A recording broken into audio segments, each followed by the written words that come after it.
U.S. President Donald Trump said on Thursday, 29 January, that Cuba will not be able to survive as he defended an escalation pressuring campaign against the communist-run island.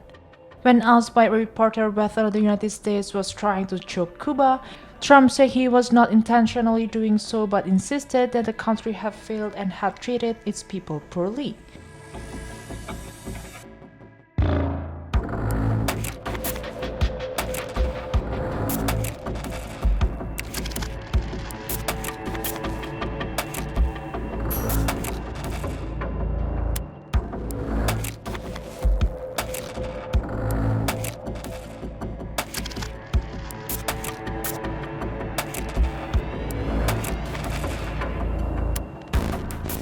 A remark aimed at critics and questions about the broader strategy toward Havana.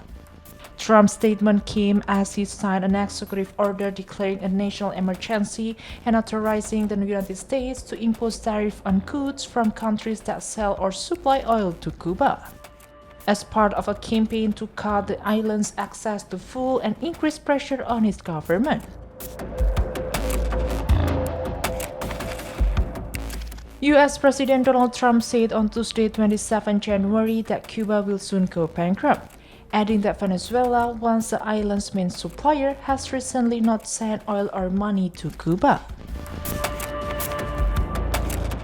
U.S. President Donald Trump on Thursday signed an executive order threatening to impose tariffs on countries that sell oil to Cuba. The order, which takes effect at 12:01 a.m. on 30 January, defines oil as crude oil or petroleum products. The order authorizes the Secretary of Commerce to determine whether a foreign country sells or supplies oil to Cuba, and to issue regulations necessary to enforce the order.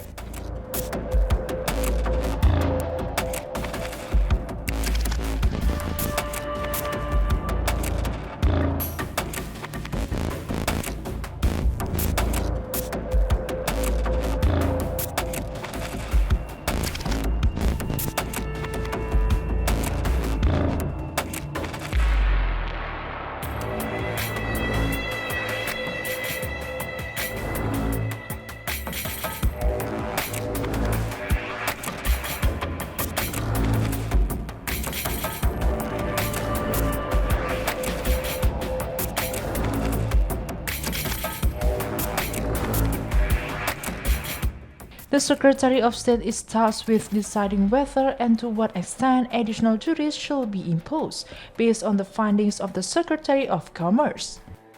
Trump will then consider those recommendations in deciding whether to impose tariffs. Trump claimed that Cuba's policies, practices, and actions constitute an unusual and extraordinary threat to U.S. national security and foreign policy.